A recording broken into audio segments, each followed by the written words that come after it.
don't speak bear. Ability to speak does not make you intelligent.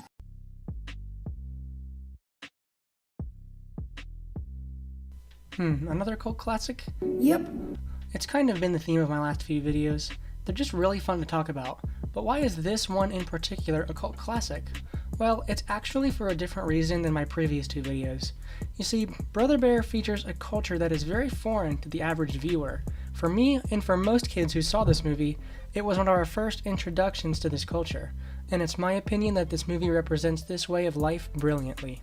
Brother Bear is yet another Disney animated movie from the early 2000s.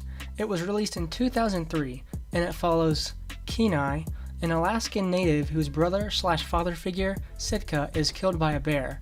He's kind of killed by him, more on that later, and Kenai kills the bear as revenge.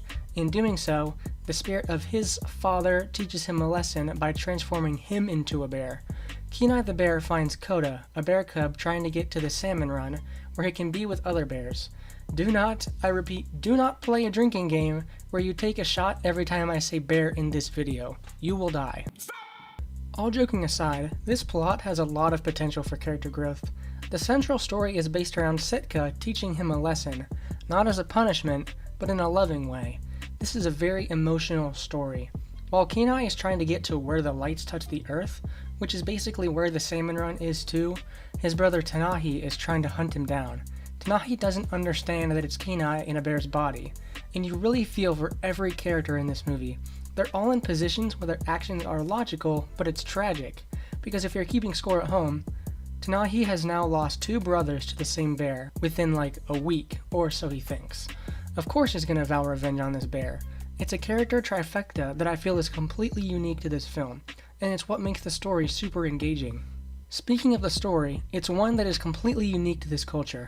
Kenai was turned into a bear because of the action of the Great Spirits, which are basically deceased humans and animals, all in one collective spirit which allows for great changes, like the changing of the seasons, or the transformation of a human into a bear. The setting is perfect for this kind of plot. This movie represents the post-Ice Age Alaskan culture beautifully and respectfully. It doesn't get a ton of representation in popular media, so it's nice to see this foreign environment and how it shapes the belief system of this tribe. And you can't talk about this movie and this culture without talking about Brother Bear's music. The score for this film is astounding. A lot of the most recognizable songs from the movie can be described as tribal. It's the logical kind of music that the film should have, and there are two songs from this movie that I want to highlight: Sitka's funeral song and Transformation. The first is a slow, melancholy beat, accompanied by a tribal song. It really highlights the sadness of the characters, and what they feel in this moment. The other song is Transformation, and it is, by contrast, a more uplifting tune. It starts out slow, but slowly builds into something amazing. And I can't talk about this song without also talking about the animated sequence that goes with it. You guys, just look at the beauty of this sequence. It's colorful, in contrast to the gray mountaintop we were just seeing beforehand. It's one of the most beautiful scenes in any animated movie I've ever seen.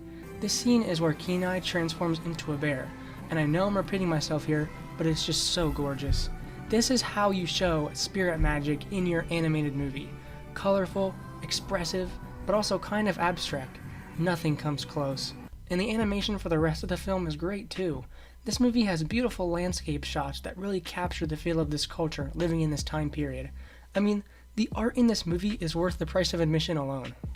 Everything about this movie works. The characters, the beautiful score, the animation, everything is great.